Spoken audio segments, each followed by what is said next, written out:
Football Tribe UG channel. Robert Kesakos is the usual suspect. Welcome back to yet another live broadcast on your favorite football updates channel. It's a pleasure to be back on this beautiful late night Saturday evening / night or Sunday morning. Reason as to why I say that because it's 4 minutes past the hour of midnight here in Uganda. Um, as we speak, and I know it's only 4 minutes past 10 p.m.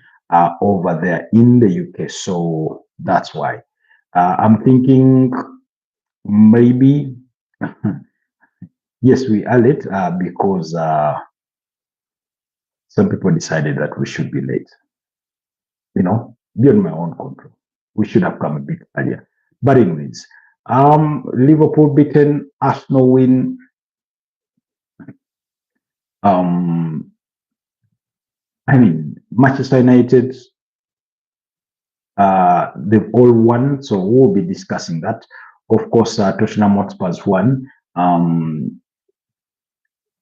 Then Real Madrid have just beaten up against Villarreal by 3 goals to 1 in a very, very beautiful game of football. We will be here only briefly. I will sort of talk about it in a snapshot as we prepare for, and then we'll talk over the rest of the other matters in the course of the week or perhaps tomorrow, depending on how things go. But yeah, it's good to be here. Allow me to have our audios tested and make sure everything does check out really well before we can proceed any further. I'm hoping, I'm going to hope, anyway, I'm hoping that this one will be brief, as in short, you know,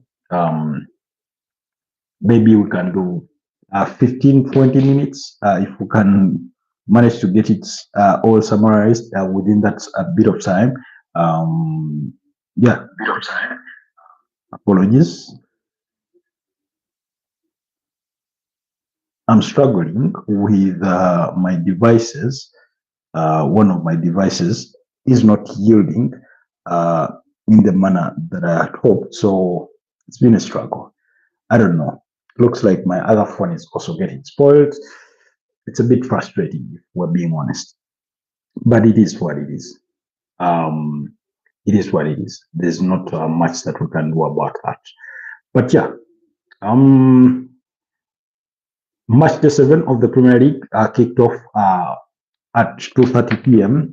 Okay, it did kick off yesterday as Bournemouth beat up against Fulham by 3 goals to 1 in a very, very beautiful game of football for Anton Semenyo, who managed to pick up a brace in that one, while Justin Kluivert was the other goal scorer for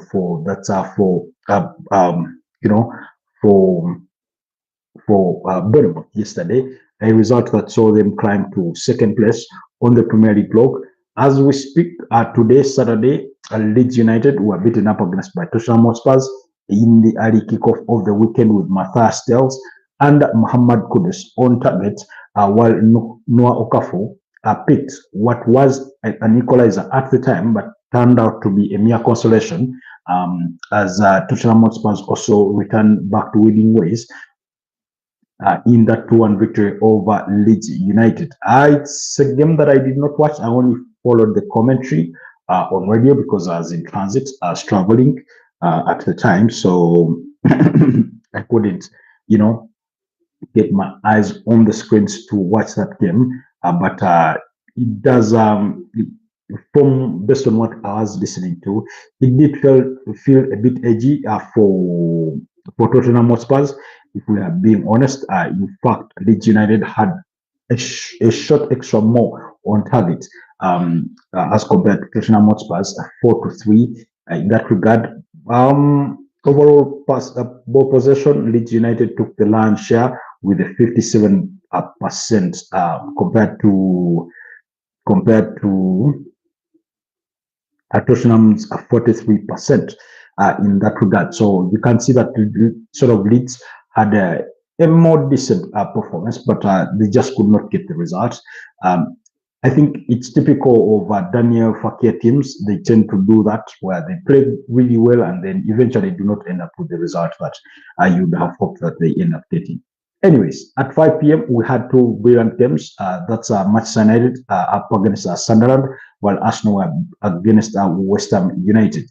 Manchester United, I thought it was a game of two halves, particularly because they had a very, very good first half. They got their goals early on in the 8th minute. Mason Mount taking advantage of a beautiful pass across, kind of from Brian Mbomo, controlled in the area. I thought he was accommodated a lot of space, crossed the ball, and he takes the shot beyond the reach of the Sunderland goalkeeper, and it's 1-0 in the 8th minute. While in the 31st minute, again, Benjamin Sesko latched onto a ball to fire Manchester United into a 2-0 lead, going into halftime. In the second half, I think it was still in the first half when Granit Xhaka forced Sene Lomans, who was having his Manchester United debut, into a brilliant save. But at the end of the day, Sunderland came short.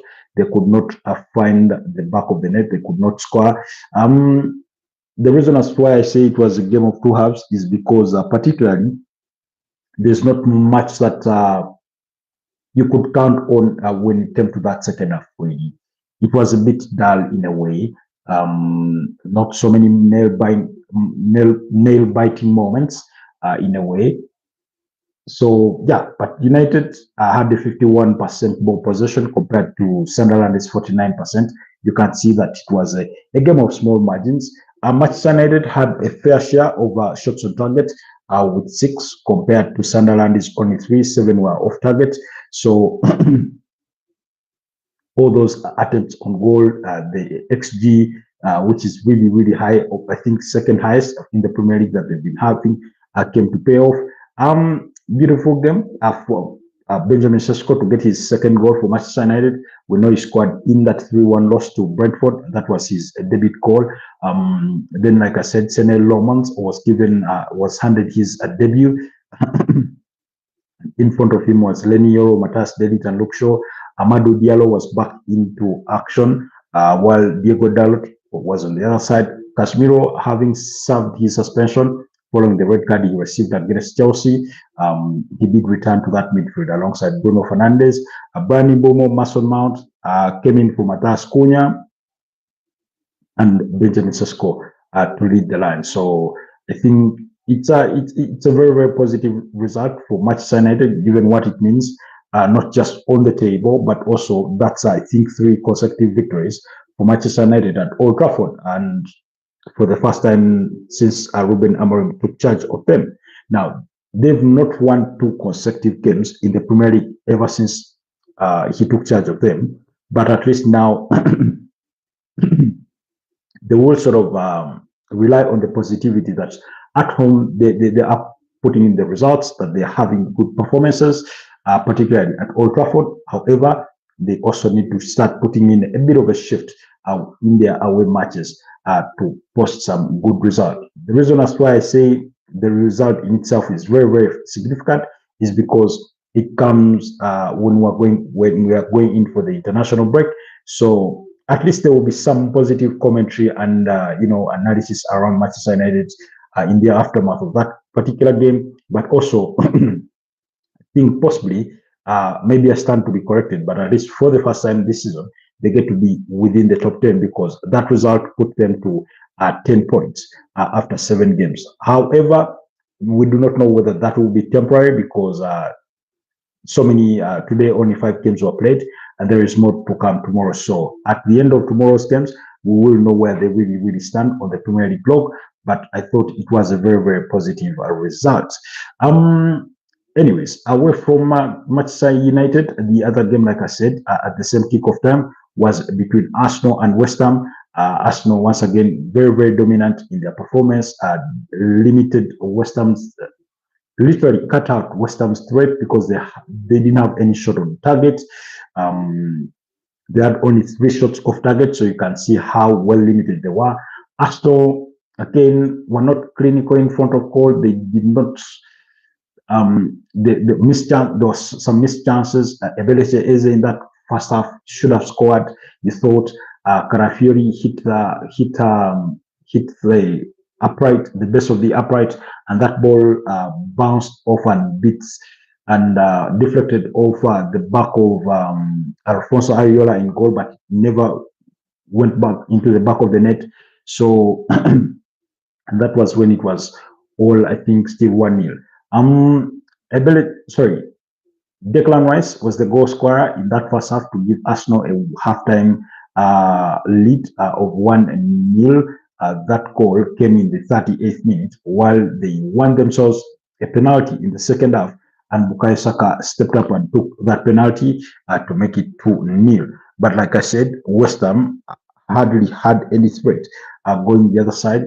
While the result in its own standards or measure of standards was very, very positive, Arsenal once again sort of had some bad news in the course of the game because Martin Odegaard suffered what appeared to be a knee injury after clashing with Somerville. So because Mikel Arteta had started with a very, very fluid midfield with Declan Rice at the base of midfield, then Martin Odegaard and Debeleche Eze in that midfield. And then it had Leandro Trossard, Bukayo Saka, and Victor Gyökeres, while the back four were Ricardo Calafiori, Julian Timber, Gabriel Magalhaes, and William Saliba, of course, with David Ryan. Goal pretty much as we almost expected, but the change or the swap of Martin Zubimendi, who started off the bench, and when Martin Odegaard was withdrawn following that injury, he was replaced by Martin Zubimendi in the 30th minute. Now, for I think in three different games, Martin Odegaard this Premier League season has been withdrawn within the first half. I think the first player to sort of experience that, being withdrawn in the first half of the games that he's managed to start for that Arsenal side. But that notwithstanding, I think for a player that had only just recovered from his shoulder injury, returning in action against Newcastle in their 2-1 victory against Newcastle at St. James's Park, and then having a man of the match kind of performance against Olympiacos in the UEFA Champions League, it's a huge blow. It's a huge blow because it seems to be picking up one injury after the other. West Ham, I thought defensively they were solid. They defended better than I had seen them under Graham Potter. Looks like one of the main things that Nuno Espirito Santo has looked to work on is how they defend that ball. Konstantinos Mavropanos alongside Max Kilman, then Malik Diouf and Aaron Wan-Bissaka completed the back four with Alfonso Ariola in goal. Then Magasa was in that deep lying goal. And then you had Somerville, Mateus Fernandez, Lucas Paqueta, Jared Bowen, and Nicolas Fulcru. And like I said, Nicolas Fulcru hardly had an impact in the game because Arsenal dominated the affairs with the 68% ball possession compared to, West Ham being reduced to only 32. They had 5 shots on target. That's Arsenal and 7 off targets. Corner kicks were 8-3. So you can see that Arsenal dominated almost every aspect of the game. They did not get any yellow cards this time around. A bit of time wasting for Arsenal in some phases of the game, but that's really, really expected of them. But yeah, they'll be happy. They went into, by the time the kickoff game for Chelsea and Liverpool had came on, Arsenal had climbed to the summit of the Premier League club, where they managed to stay following Chelsea's victory over Liverpool that put Chelsea to 11 points in 6th place because they managed to beat up against Liverpool by 2-1. Liverpool being given a test of their own medicine when Chelsea struck late to win that game. That goal scored by William Estaval to what turned out to be the difference between the two sides. Moises Caicedo having fired Chelsea in the lead in quite spectacular fashion, while Cody Gakpo scored to restore parity in the second half, with Alexander Isak providing the assist there for Cody Gakpo. For the side of Chelsea, Malo Gusto provided the assist for Moises Caicedo's stunner from the outside of the area, quite from distance, fires that ball beyond the reach of Georgi Mamadashvili, who started in goal in the absence of Alson Ramsey-Baker. Then of course, like I said, in the 50th minute of added time, that's when William Estaval, stole it with Marco Correa, providing a sumptuous cross that he lashed onto to give Chelsea all 3 points on the day. To be honest, I thought my man of the match in that game, I thought was Moises Caicedo. I thought he was really, really good. He was all over that pitch. He started in midfield alongside Richard James. I remember telling you guys that if Chelsea needed to get a good result out of this game, they needed to play with a double pivot. And while my own submission had been that it should be Romeo Lavia, who eventually also came on and did his work in midfield, he went with Richard James. Back for Malo Gusto, Kukorea at the at right back and left back respectively. Joshua Achepong had played alongside Benoit Badiashile, and when Joshua Achepong got injured, he was withdrawn and Richard James moved backwards. So into the setup back. And I thought Richard James equally had a very, very brilliant game. But then Joshua Achepong, credit to him. I mean, for a player that doesn't start so many games for Chelsea, that was a very, very brilliant performance. Then also, Jorel Hato was spot on at some point. Benoit Badiashile, I mean, I've always watched him and he hasn't looked really, really that brilliant. But today he was really, really solid. They managed to neutralize at great length Liverpool's major threats through Alexander Isak and Mo Salah. Mo Salah not being clinical. He had one opportunity where he blessed the ball wide of the mark. And yet he had literally, I wouldn't say the goal to his mercy, but he had the opportunity to at least put that on target. So then ahead of that double pivot of Richard James and Moises Caicedo was Enzo Fernandez, Pedro Neto, and Alejandro Garnacho on the wings with Joao Pedro leading the lines. I thought Joao Pedro had a bit of an underperformance by measure of his own standards. Pedro Neto, a bit of a 50-50. He wasn't as successful with most of his runs and dribbles as he often can be. Alejandro Garnacho, again, gave a bit of trouble to Conor Bradley, forced Arne Slot to make changes at halftime because he was at risk of getting himself sent off, and he brought in Florian Wirtz at halftime. And then Dominic Szoboszlai, who had started in Liverpool's midfield trio of McAllister and Gravenberch, moved to right back because Liverpool started with Mamadashvili, Virgil van Dijk, Konate, Conor Bradley, Kakes, McAllister, Ryan Gravenberch, Cody Gakpo, Szoboszlai, Mo Salah, and Alexander Isak.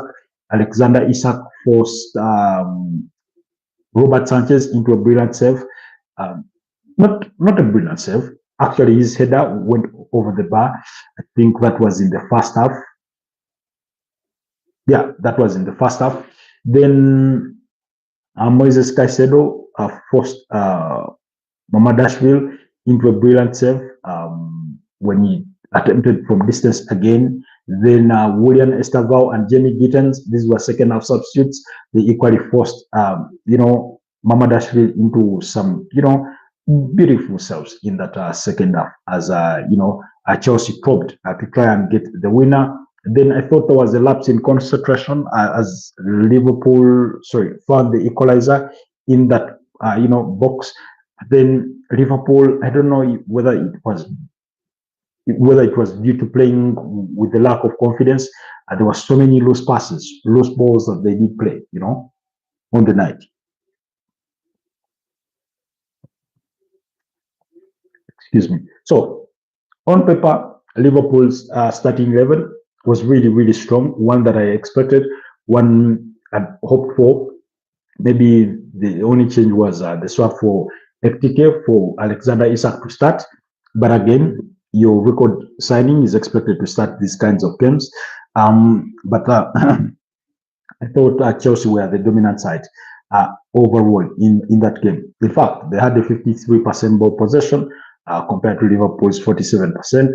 Had 6 shots on target. Liverpool had only 2. 4 shots off target. That's for Chelsea, and Liverpool had 5 on target. Off target, sorry. Corner kicks. Chelsea had 7. Liverpool had only 2. Then what other key statistics? Liverpool, Gigi Madashville had 4 saves, while Robert Sanchez only had 1. So you can see that Chelsea dominated all the affairs of that game. And in the end, they deserve to win. They really deserve to win. Unfortunately, Enzo Maresca got a red card at the end of it. I think, I particularly, I do not know why he got the second booking, but if I were to guess, I think it was for over celebrating, because he really celebrated hard once William Esteban scored that goal. He went into wild celebrations because, and where I was watching the game from, I was seated with a couple of gentlemen, and one of them said he's celebrating because William Estavao had saved his job. Because there has been a bit of speculation around Enzo Maresca that he could be shown the exit at Chelsea, given the bit of a slow start to the season that they've had. Although reports have come out to sort of vindicate him, to say he's not under threat. Chelsea are not looking or in any consideration whatsoever to make any managerial changes, but Chelsea tend to make decisions on the impulse. So I wouldn't be surprised if they were entertaining those thoughts at any one point. But yeah, those were the games from Saturday in the Premier League. And like I said, this is what the results mean on the Premier League log in terms of impact, in terms of what they mean on the Premier League table. Like I said, Arsenal's fifth victory of the season put them to the summit of the Premier League with 16 points, 1 draw, 1 loss. They have a positive 11 goal difference. They've only conceded 3 goals so far this season. That's the second best.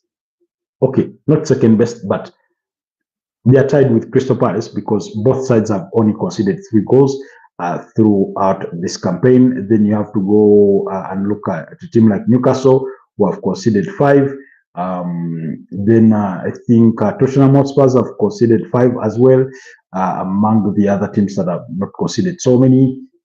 Liverpool have conceded 9, despite scoring 13. So, and then Liverpool moved second on the Premier League log with 15 points. That's 5 wins and 2 losses so far. That's 2 consecutive losses, by the way, having lost to Crystal Palace the previous weekend. And then Tottenham Hotspurs climbed to 3rd place on the Premier League log with 14 points. That's where they are. And Bournemouth, 4th place, 14 points. Crystal Palace, who are in action tomorrow, they will have an opportunity to move 3rd with 15 points if they can win their game tomorrow. I know they are playing away to Everton. So yeah, they occupy 5th place. Then Chelsea 6th, the Premier League log. Sunderland 7th, and Manchester City 8th. Manchester City in action tomorrow. Manchester United 9th, Everton 10th, Brighton 11th, Fulham 12th, Leeds United 13th. Now Everton, that's because Manchester United have 10 points as many as Manchester City. Now from 10th place, that's Everton, up to the 13th place, Leeds United, they all have 8 points. Then in 14th place is Brentford with 7 points. 15th place is Newcastle with 6 points. Then Aston Villa with 5 points. It's in 16th place. Nottingham Forest with only 5 points, 17th. Burnley 18th with 4 points. West Ham United 19th with 4 points. And Wolverhampton Wanderers occupy the bottom spot with just a single point that they picked up in their 1-1 draw against Tottenham Hotspurs last weekend. So, like I said, Tottenham Hotspurs were equally returning back to winning ways after 2 consecutive draws in the Premier League. Then, like I said, action does continue tomorrow at 4 p.m. when Burnley take on when Burnley travel to Aston Villa. Everton will be at home at the Hill Dixon Stadium to take on Crystal Palace. Newcastle will be at home against Nottingham Forest. Wolverhampton Wanderers will be at Molineux to take on Brighton and Hove Albion. while Brentford will entertain Manchester City at 6:30 p.m. That's for tomorrow's games. Then after the international break, remember we're going to go into the international break, so this is just maybe worthy of mentioning. But after the international break, when we return, Chelsea will be away to Nottingham Forest, Newcastle will be away to Brighton, Leeds will be away to Burnley, Crystal Palace will be at home against Bournemouth, Manchester City will be at home to Everton, Sunderland will be at home to Wolverhampton Wanderers, while Arsenal will be away to Fulham.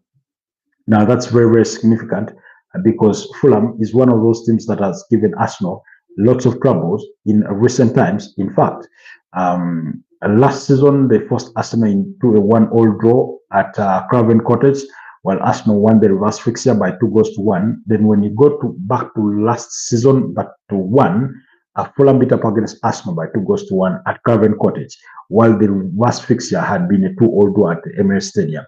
And then when you wind things back further to March 2023, that's when Arsenal, I think, beat up against Fulham by 3-0. When, for those of you that can't remember, I think Leandro Trossard picked a hat-trick of assists. I think assisting Gabriel Martinelli, Gabriel Magalhaes, and who was the other goal scorer? I do not remember so certainly. But Tottenham Hotspur will be at home against Aston Villa. Liverpool will be at home against Manchester United. And then Monday night, the other two games will be on Super Sunday. Then West Ham United will be up against Brentford on Monday. That's after the international break. So we're going to be away for 2 weeks in terms of league football action. So as we all know, the international break tends to be, but it is what it is. Anyways, so that's what did transpire in the Premier League so far. But then briefly in the Spanish La Liga, like I told you, before I came on screen, I was trying to watch the final part of the second half in that game for Real Madrid, where Kylian Mbappe was once again on target, getting his 9th goal of the season, while Vinicius Jr. scored a brace, one being a penalty. Kylian Mbappe provided an assist when they beat up against a 10-man Villarreal by 3-1. Mourinho got himself sent off in the second half, or Vinicius Jr. got him sent off. He knew he had the yellow card and sort of beat him that in a way. But in the earlier fixtures, Athletic Bilbao beat up against Mallorca by 2-1, while Valencia were 2-1 losers against Girona. And then in a surprise result, Levante beat up against Real Oviedo were at home. So yeah, then Bayern Munich continue to make history as they managed to beat up against Eintracht Frankfurt by 3-0. In today's results, Luis Diaz among the goal scorers. Luis Diaz scored a brace, while Hurricane was the other on target. I mean, Hurricane, has now what? Is it 15 or 17 or even 18 goals across all competitions for Bayern Munich this season? I mean, they just scored. They've scored 25 goals. They've only conceded 3. That's a goal difference of 22, 18 points out of possible 18 points. Borussia Dortmund comes second with 14 points. RB Leipzig 13 points. Bayer Leverkusen 11 points. FC Cologne with 10 points. Frankfurt, I mean, it's Bayern Munich. I think they've won 10 consecutive games to the start of the season. They've won in the UEFA Champions League 2. They beat up against Chelsea by 3-1. Then beat up against Pafos by 5-1. And then they've won all 6 games in the German Bundesliga. So that's what? That's 8. Then the other 2 was I think in the DFB Pokal. So yeah, Vincent Kompany is doing amazing work there. Anyways, in the other games in the German Bundesliga, Augsburg beat up against Wolfsburg by 3-1. Bayer Leverkusen won against Union Berlin by 2-0. Borussia Dortmund and RB Leipzig were involved in a 1-1 draw, while Werder Bremen beat up against St. Pauli by 1-0. In the Italian Serie A, Lazio shared the spoils with Torino in a 3-3 draw, while Lecce beat up against Parma by a goal to nil. Inter Milan beat up against Cremonese by 4 goals to 1. Lautaro Martinez on target in that game, and Nico Barella also on target, as well as Di Marco. Di Marco had one of his goals cancelled up or ruled out by VAR, as well as Boni. They were the other goal scorers in the Italian Serie A. Then Atlanta and Como shared the spoils in a 1-1 draw. So, I mean, I need to have a look at how Como are doing in terms of their league position. They are 7th with 9 points after 6 games played. AC Milan continue to lead the affairs with 12 points, but they are yet to play for March the 6th. They are in action tomorrow, I think, against Juventus. Big game to come. There, Napoli are also yet to play for March the 6th, so expect that action to come. Then also in the French League 1 tomorrow, PSG will be up against Lille or Lyon. I think Lyon, maybe. But yeah, those were some of the results that you ought to have known about in today's weekend. Yeah. Anyways, allow me to wish you a blessed night, and I'll see you guys tomorrow. Bye bye for now.